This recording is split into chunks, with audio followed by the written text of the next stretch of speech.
ஸ்தோத்திரிக்கிறேன் கர்த்தாவே, ஸ்தோத்திரிக்கிறேன் தேவனே. கர்த்தருக்கு பயந்து நடக்கும் வாழ்க்கையை கர்த்தாவே எங்களுக்கு கட்டளையிடுவீராக.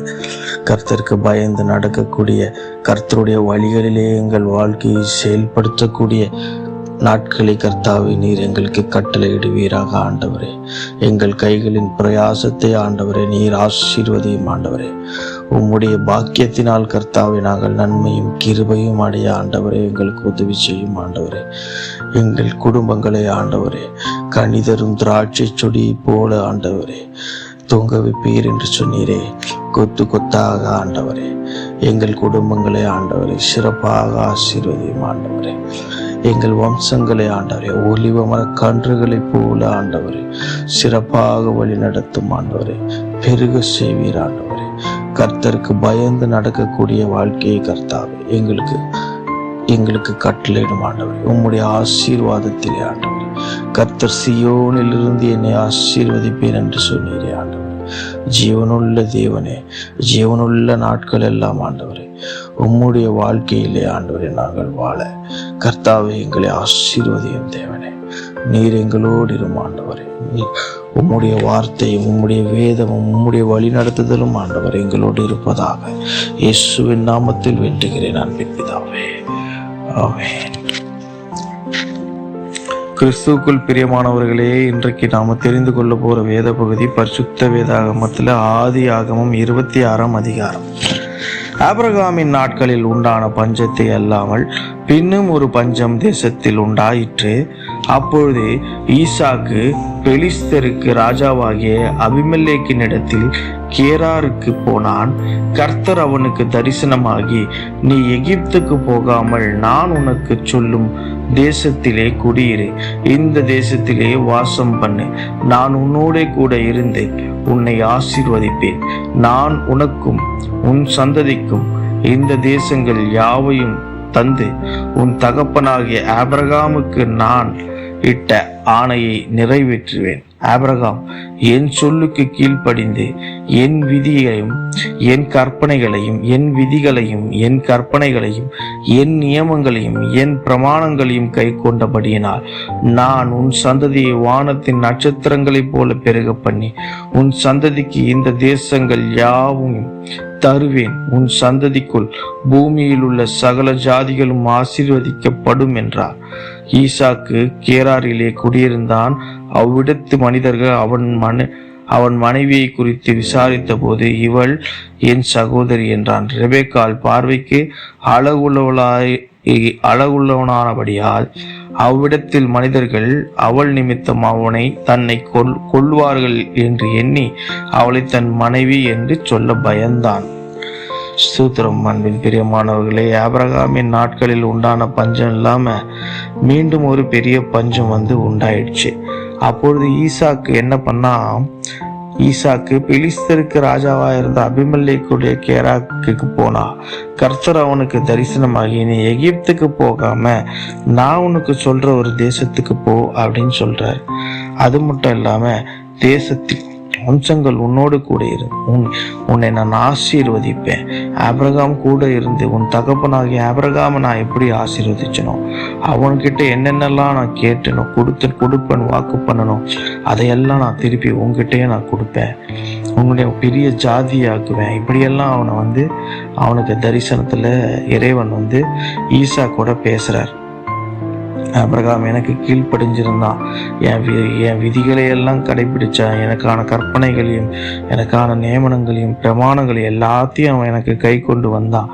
அது போல நீயும் எனக்கு கூட இருக்கணும், நான் உன் சொல்றதெல்லாம் நீ கேட்கணும் அப்படின்னு சொல்லி இறைவன் ஈசா கூடவும் இருந்தார். அது மட்டும் இல்லாம அவருக்கு இவங்கிட்டையும் அதே ப்ராமிஸை அவர் கொடுக்குறாரு. ஏன்னா இவனும் ஆபிரகாமுடைய வம்சம் தானே, அதனால இவனையும் வானத்தை நட்சத்திரங்கோல போல ஆக்குவேன். ஏன்னா இவானாலும் ஆபிரகாம் ஆனாலும் ஒன்று தானே அப்படின்னு சொல்லி முடிச்சுட்டு இப்போ ஈசாக்கு கோராக்கு குடி போகிறான். அங்கே அவன் மனைவியை கூட்டிட்டு போகும்போது அங்கே இருக்கிறவங்க அவன் மனைவி ரெபெக்காள் ரொம்ப அழகா இருப்பா, அதனால இவனை கொண்டு போடக்கூடாதுன்றதால அந்த ஊர்ல இவங்க அப்பா பண்ண அதே மாதிரி இவனும் அவளை தன் சகோதரின்னு தான் சொல்றான். ஏன்னா அந்த காலத்துல என்ன ஒரு கொடுமையா இருக்கும்னா, ஒரு மனைவி ஒரு பெண் ஒருத்தனுக்கு பிடிச்சிருந்தா அவன் கணவன் வந்து கூட இருந்தானா அவனை கொண்டுட்டு அவளை மணந்து கல்யாணம் பண்ணி கூப்பிட்டு போயிடுவான். இந்த மாதிரி ஒரு வழக்கம் இருக்கிறதால அவங்கெல்லாம் ஒன்றும் பாதுகாப்பு கிடையாது, சாதாரண மனுஷர்கள் தானே. பின்னால் படையோ போர் வீரர்களோ இவங்களை பாதுகாக்க கிடையாது. ஏன்னா இந்த தவறுகளை செய்கிறது வந்து அரசாங்கத்தில் இருக்கக்கூடிய அதிகாரிகள் தான் இதை செய்வாங்க.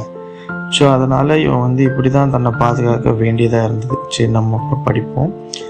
அவன் அங்கே நெடுநாள் தங்கி இருக்கையில் பெலிஸ்தருக்கு ராஜாவாகிய அபிமெலேக்கு ஜன்னல் வழியாய் பார்க்கும்போது ஈசாக்கு தன் மனைவியாகிய ரெபேக்காலோடு விளையாடி கொண்டிருக்கிறதை கண்டு அபிமெலேக்கு ஈசாக்கை அழைத்து, அவள் உன் மனைவியாய் இருக்கிறாளே, பின்னே ஏன் அவளை உன் சகோதரி என்று சொன்னாய் என்றான். அதற்கு ஈசாக்கு, அவள் நிமித்தம் நான் சாகாதபடிக்கு இப்படி சொன்னேன் என்றான்.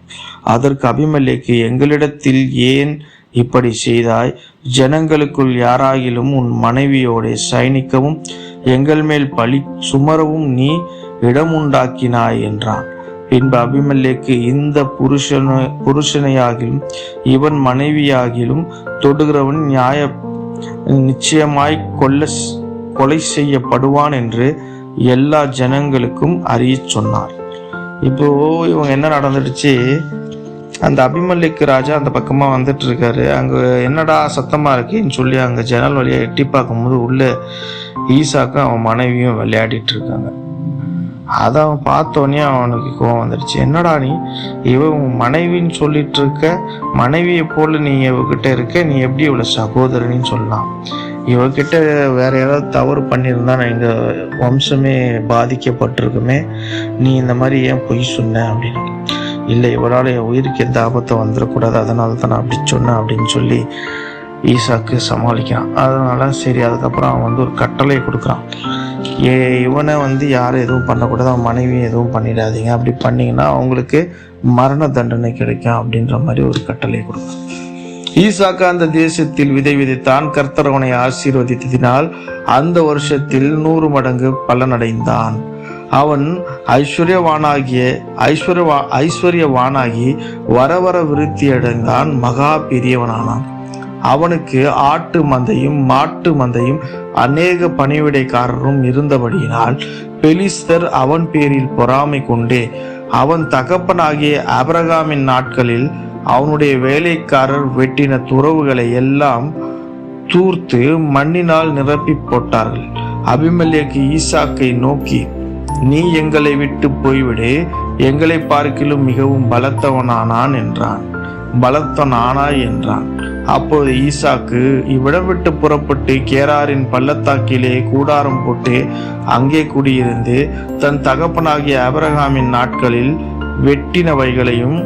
வெட்டினவைகளும் ஆபிரகாம் மரித்த பின் பெலிஸ்தர் தூர்த்து போட்டவைகளுமான துறவுகளை மறுபடியும் தோண்டி தன் தகப்பன் அவைகளுக்கு இட்டிருந்த பெயர்களின்படியே அவைகளுக்கு பேரிட்டான்.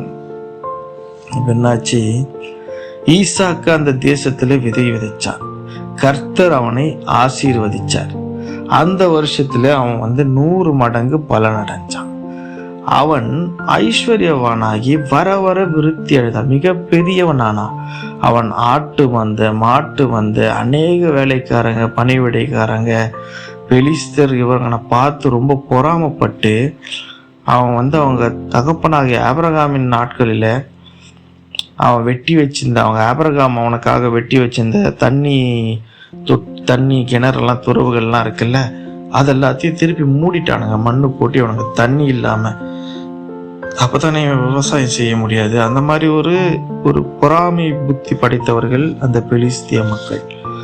அந்த அபிமெலேக்கு ஈசாக்கை நோக்கி, தம்பி, உன்னால என் மக்கள் கிட்ட எனக்கு நிறைய பிரச்சனை வருது, அவங்க வந்து நிறைய பிரச்சனை பண்ண ஆரம்பிச்சிட்டாங்க, என்கிட்ட சண்டைக்கு வந்துட்டாங்க, நீ ரொம்ப பெரியவன் ஆயிட்ட அப்படின்றதால நீ இந்த ஊரை விட்டு போ அப்படின்னு சொல்றான். அப்போ வந்து அவன் என்ன பண்றான், சரின்னு சொல்லிட்டு அந்த ஊரை விட்டு புறப்பட்டு கோராகின் பள்ளத்தாக்குல ஒரு கூடாரத்தை போட்டு அங்க குடியிருக்கிறான். அங்க தன் ஆபிரகாம் அந்த ஊர் வழியா தானே வந்திருக்கான். அந்த ஆபிரகாம் அந்த நாட்கள்ல வெட்டின அந்த ஒரு துறவுகள் எல்லாம் பார்த்து, இப்ப ஆபிரகாம் இறந்துட்டதுக்கு அப்புறமா அந்த இடத்தெல்லாம் நோண்டி அங்க இருக்கிற பழைய துறவுகள்லாம் தண்ணி வருதான்னு பாக்குறான். தோண்டி அந்த இடத்துல அவங்க அப்பா என்னென்ன பேர்ல அந்த தண்ணி தொட்டிகள்லாம் பேர் வச்சு அந்த அந்த பாலைவன பகுதியெல்லாம் துறவுகள்லாம் இருக்கும் பார்த்தீங்களா, நடுவில் மண் போட்டு நோண்டி தண்ணி எடுப்பாங்க. கிணறு, சின்ன கிணறு மாதிரி இருக்கும். அந்த மாதிரி இருக்கக்கூடிய இடத்துலலாம் அவன் நோண்டி அந்த அப்பா என்ன பேர் வச்சாரோ அதே மாதிரி பேரை அந்த எல்லா துறவுக்கும் வைக்கிறான். ஈசாக்குடைய வேலைக்காரர் பள்ளத்தாக்கிலே வெட்டி அங்கே சுரக்கும் நீரூற்றை கண்டார்கள். கேராரு மேய்ப்பர் இந்த தண்ணீர் தங்களுடையது என்று சொல்லி ஈசாக்குடைய மேய்ப்பருடனே வாக்குவாதம் பண்ணினார். அவர்கள் தன்னோடு வாக்குவாதம் பண்ணினபடியால் அந்த துறவுக்கு ஏசேக் என்று பெயரிட்டான். வேறொரு துறவை வெட்டினார்கள், அதை குறித்தும் வாக்குவாதம் பண்ணினார்கள். ஆகையால் அதற்கு சித்தனா என்று பெயரிட்டான். பின்பு அவ்விடம் விட்டு பெயர்ந்து போய் வேறொரு துறவை வெட்டினான். அதை குறித்து அவர்கள் வாக்குவாதம் பண்ணவில்லை. அப்பொழுது அவன் தாம் தேசத்தில் பழுகும்படிக்கு இப்பொழுது கர்த்தர் நமக்கு இடம் உண்டாக்கினார் என்று சொல்லி அதற்கு ரெகபோத் என்று பெயரிட்டான். அங்கே இருந்து பெயர்சேபாவுக்கு போனான். அதான் என்னாச்சு, இவன் போய் அங்க எங்கெங்கெல்லாம் துறவு தோன்றானோ அந்த இடத்துல தான் தண்ணி வருது. கர்த்தர் இவனை ஆசீர்வதிச்சதால இவன் எங்கெங்கெல்லாம் கை வைக்கிறானோ அங்கெல்லாம் விருத்தி அடைவான். அதுதான் ஈசாக்குக்கு காட்ஸ் பிளெஸிங். அதாவது என்ன மாதிரி கர்த்தருடைய ஆசீர்வாதம் இருக்குன்னா, இந்த இயற்கை அவன் கூடவே இருக்கும். வானமும் பூமியும் அவனை கைவிடவே விடாது. அவன் விதைக்கும் போது சூரியன் வரும், மழை வரும், பூமியிலிருந்து நீரூற்று வரும், இயற்கை சீற்றங்கள் அவனை பாதிக்காது. இதெல்லாம் தான் இறைவனுடைய ஆசீர்வாதம். அப்படி ஈசாக்குக்கு மிகப்பெரிய ஆசீர்வாதத்தை இறைவன் கட்டளையிட்டார். அந்த பாலைவன பூமியில கூட அவன் எங்கெங்கெல்லாம் துறவை தோன்றானோ தோண்டின 2-3 இடத்துலயும் அவனுக்கு தண்ணி வந்துடுச்சு. ஆனா அந்த ஊர் ஜனங்க இது எங்க துறவுன்னு அவனை அந்த இடத்துல இருந்து விரட்டி விட்டான். இவனும் அதுக்கெல்லாம் ஒரு பேரை வச்சு என்னை விட்டு விரட்டிட்டாங்கன்னு சொல்லி அந்த கோவத்துல அதுக்கான அர்த்தத்திலேயே அந்த இடத்துல பேரை வச்சுட்டு அவன் அங்கிருந்து கிளம்புறான். அங்க போய் இன்னொரு துறவை தோண்டும் போது அங்கேயும் தண்ணி வருது.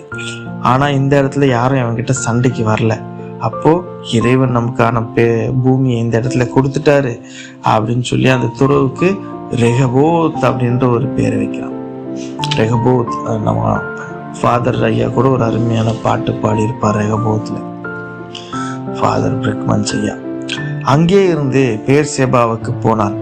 அன்று ராத்திரியிலே கர்த்தர் அவனுக்கு தரிசனமாகி, நான் உன் தகப்பனாகிய ஆபிரகாமுடைய தேவன், பயப்படாதே, நான் உன்னோடே கூட இருந்து உன் ஊழியக்காரனாகிய ஆபிரகாமின் நிமித்தம் உன்னை ஆசீர்வதித்து உன் சந்ததியை பெருக பண்ணுவேன் என்றார். அங்கே அவன் ஒரு பலிபீடத்தை கட்டி கர்த்தருடைய நாமத்தை தொழுது கொண்டு அங்கே தன் கூடாரத்தை போட்டான். அவ்விடத்தில் ஈசாக்கின் வேலைக்காரர் ஒரு துறவை வெட்டினார். அபிமெலேக்கு அவன் சிநேகிதனாகிய அகுசாத்தும் அவன் சேனாதிபதியாகிய பீகோலும் கேராரிலே அவனிடத்துக்கு வந்தார்கள். அப்போது ஈசாக்கு அவர்களை நோக்கி, ஏன் என்னிடத்தில் வந்தீர்கள்? நீங்கள் என்னை பகைத்து என்னை உங்களிடத்தில் இராதபடிக்கு துரத்தி விட்டீர்களே என்றான். இப்ப என்னாச்சு, அன்று ராத்திரியிலே கர்த்தர் அவனுக்கு தரிசனம் ஆகிறார். அவன் அங்கிருந்து எங்க போயிருக்கான்? பெயர்சேபாக்கு போயிருக்கான். இப்ப அந்த இடத்துல கர்த்தருடைய அவனுக்கு கனவுல வரும்போது, நான் உன் தகப்பனாகிய ஆபிரகாமுடைய தேவன் அப்படின்றார். பைபிள்ல ஃபர்ஸ்ட் டைமா இந்த மாதிரி வருது, உன் தகப்பனாகிய ஆபிரகாமுடைய தேவன் அப்படின்றார்.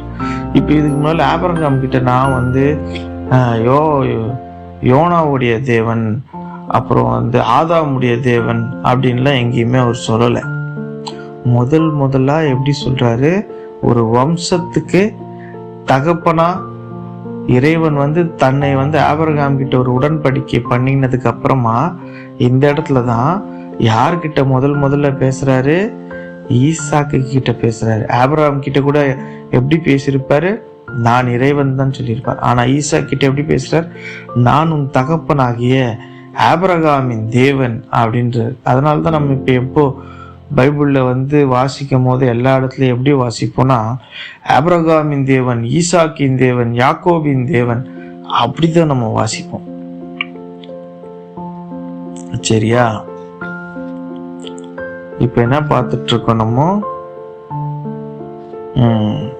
சரி, நான் அப்படியே போயிட்டே இருப்பேன். இங்க இருந்து பயந்தான். அப்புறமா,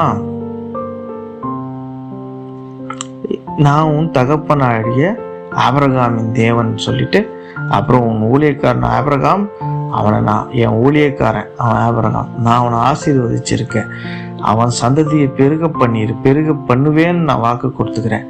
அங்கே அவன் இவன் என்ன பண்றான், அங்க ஒரு பலிபீடத்தை கட்டி கர்த்தருடைய நாமத்தை தொழுது கொள்றான். அந்த கூடாரத்தை அவன் தன் கூடாரத்துல இருந்து அவ்விடத்தை விட்டு ஈசாக்கின் வேலைக்காரர் ஒரு துறவை வெட்டினார்கள். ஈசாக்குடைய வேலைக்கு ஒரு துறவை வெட்டும் போது அபிமெலேக்கு, அப்புறம் அவனுடைய சேனாதிபதி, அப்புறம் அசுகூத் அவன் பேரு, அவன் சேனாதிபதியாகிய பீகோலும், இன்னொரு அவன் அகுசாத்தும் அவன் சேனாதிபதியா என்னாச்சு, அபிமெலேக்குடைய சிநேகிதனாகிய அகுசாத்தும் அவனுடைய சேனாதிபதியாகிய பீகோலும் கோரியிடத்துல அவனிடத்துல அந்த ஊர்கிட்ட அவன்கிட்ட வந்தாங்க. அப்பொழுது ஈசாக்கு அவனை பார்த்துட்டு, ஏன் இங்க வந்தீங்க? நீங்க தான் என்னை விட்டு திரட்டி விட்டீங்க, என்னை பகைத்து என்னை அந்த ஊரை இருக்க வேணாம்னு சொல்லிட்டீங்க. இப்ப எதுக்கு என்ன பார்க்க இங்க வந்திருக்கீங்க? என்கிட்ட சண்டைக்கு வர போறீங்களா அப்படின்னு கேக்குறான். அதற்கு அவர்கள், நிச்சயமாய் கர்த்தர் உம்மோடே கூட இருக்கிறார் என்று கண்டோம், ஆகையால் எங்களுக்கும் உமக்கும் ஒரு ஆணை ஏற்பாடு உண்டாக வேண்டும் என்று நாங்கள் நிர்ணயம் பண்ணினோம். நாங்கள் உம்மை தொடாமல் நன்மையையே உமக்கு செய்து உம்மை சமாதானத்தோடு விட்டது போல நீரும் எங்களுக்கு தீங்கு செய்யாதபடிக்கு உம்மோடே உடன்படிக்கை பண்ணிக்கொள்ள வேண்டும். நீர் கர்த்தரால் ஆசீர்வதிக்கப்பட்டவராமே என்றார்கள். அவன் அவர்களுக்கு விருந்து பண்ணினான். அவர்கள் புசித்து குடித்தார்கள்.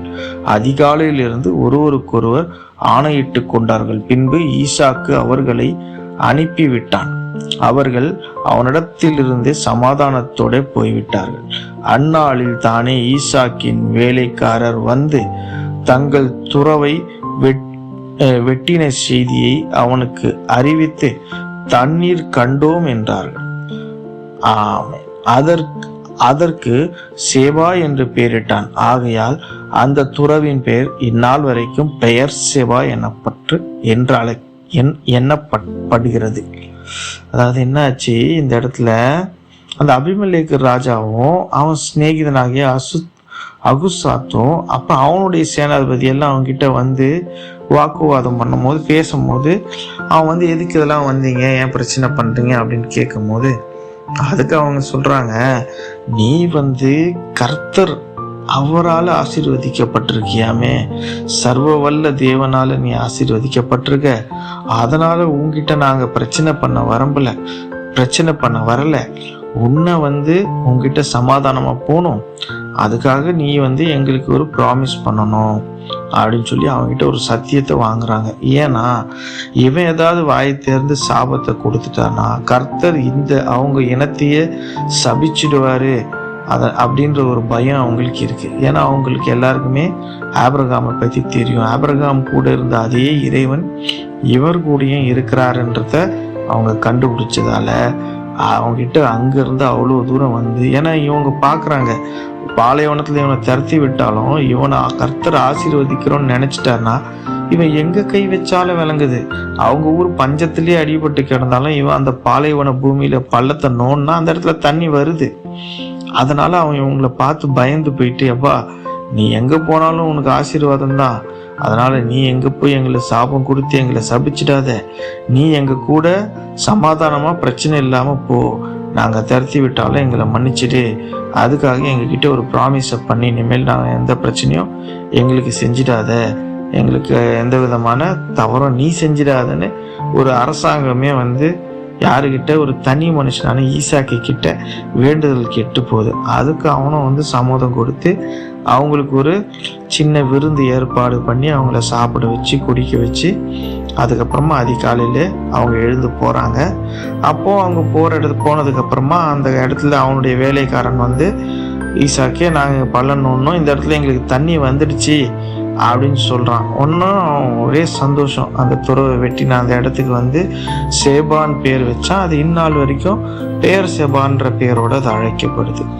ஏசா 40 வயதான போது ஏத்தியனான பெயரியினுடைய குமாரத்தியாகிய யூதித்தையும் ஏத்தியனான ஏலோனுடைய குமாரத்தியாகிய பஸ்மாத்தையும் விவாகம் பண்ணினான். அவர்கள் ஈசாக்குக்கு ரெபெக்காளுக்கும் மனநோவாய் இருந்தார்கள். அதாவது இப்போ என்னாச்சு, இப்போ ஏசாவுக்கு வந்து ஒரு 40 வயசு ஆயிடுச்சு. கிட்டத்தட்ட இவனுக்கு அதே வயசு தான். ஏன்னா 2 பேரும் ட்வின்ஸ். ஏசாக்குனா அப்போ யாக்கோபுக்கும் 40 வயசு தான். இப்போ நம்ம இவ்வளோ நேரம் ஈசாக்கை பற்றி பார்த்துருந்தோம். இப்போ ஏசாவுக்கு வயசாயிடுச்சு. அவனுக்கு ஒரு கல்யாணத்தை பண்ணுறாங்க. அண்ணனுக்கு முதல் கல்யாணத்தை பண்ணுறாங்க. அவருக்கு ரெண்டு கல்யாணம், முதல் கல்யாணம் இல்லை, 2 திருமணம் பண்ணுறாங்க. அந்த 2 திருமணம் பண்ணதுக்கான அந்த மருமகள்களும் யாருக்கு கஷ்டமாக இருக்கிறாங்க? ஈசாக்குக்கும் மாமனாருக்கும் மாமியார் ரெபெக்காளுக்கு மனநோவாக இருக்கிறாங்க. ரொம்ப பிரச்சனையாக இருக்கிறாங்க. இதோட இந்த அதிகாரம் முடிவுற்றது. இதில் நம்ம என்ன பார்த்தோம்? இதில் வந்து ஆபிரகாமுடைய நாட்களில் பஞ்சம் வந்தது. அது மாதிரி ஈசாக்குடைய நாட்கள்லையும் ஒரு பெரிய பஞ்சம் வந்தது. இப்போ ஈசாக்கு ஆபிரகாம் இருந்த ஊரில் தான் இருந்தாப்புல. பெலிஸ்தர் தானே அங்கே இருக்க சொன்னாங்க. இப்போ அந்த அபிமெலேக்கு ராஜா வீட்டிலேருந்து இவன் வந்து ஈசாக்கு விருத்தி அடைத்த பார்த்து அந்த ராஜா பொறாமப்பட்டு அங்கே இருக்கிறவங்கள வந்து இந்த நாடு கடத்தி, அதுக்கப்புறம் அவன் போன இடத்துலையும் அவன் பிளெஸ்ஸிங்காக இருந்தான். அந்த பிளெஸ்ஸிங்கை அவங்க வந்து எங்களுக்கு எந்த பிரச்சனையும் வரக்கூடாதுன்னு ஒரு ப்ராமிஸ் வாங்கிட்டு போனாங்க. அதுக்கப்புறமா என்ன நடக்குது? ஏசாவுக்கு திருமணம் நடக்குது. இவருடைய முதல் பையனுக்கு 2 கல்யாணம் நடக்குது. அத்துடன் இந்த அதிகாரம் முடிவுட்டது. ஆமேன். நீங்கள் ஆசீர்வதிக்கப்பட்டவர்கள். ஆமேன்.